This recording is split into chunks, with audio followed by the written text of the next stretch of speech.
তা ভাই, এই ব্যাগে কি? এই ব্যাগ নিয়ে কোথায় যাচ্ছেন? এই ব্যাগের ভিতরে কিছু টাকা রয়েছে। হ্যাঁ, ব্যাগ ভর্তি টাকা? আব্বা মারা যাওয়ার আগে বলেছিলেন এই টাকাগুলো গরিব দুঃখীদের মাঝে দান করে দেওয়ার কথা। তো এই উদ্দেশ্যে বের হয়েছে, এই টাকাগুলো গরিব দুঃখীদেরকে দান করে দেবো। ও, এই কথা। কিন্তু এই টাকাগুলো তো আমার চাই, যেভাবেই হোক ব্যবস্থা করছি।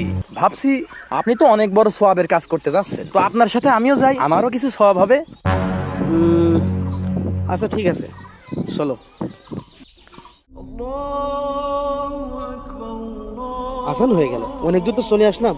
আশপাশে তো কোথাও মসজিদও দেখছি। তো তুমি একটা কাজ করো, এই টাকার ব্যাগটা রাখো, আমি এখানে নামাজটা আদায় করি। আচ্ছা ভাই, ঠিক আছে। এই তো টাকার ব্যাগ, এই সুযোগ আমি হাতছাড়া করছি না। তুমি নামাজে দাঁড়াও। আল্লাহ হাফেজ। কেউ দেখার আগে এখান থেকে ভাগতে হবে। পালা রাকিব, পালা। এখন এই টাকাগুলো সব তোর, পালা। কি ব্যাপার? কি নড়াচড়া করছে ভিতরে? দেখি তো। ব্যাগের ভিতরে সাপ থেকে আসলো। আমার টাকা পয়সা লাগবে না, আমি আগে পালাই। আসসালামু আলাইকুম ওয়া রাহমাতুল্লাহ। আসসালামু আলাইকুম ওয়া রাহমাতুল্লাহ। কি ব্যাপার, ছোট ভাই কই গেল?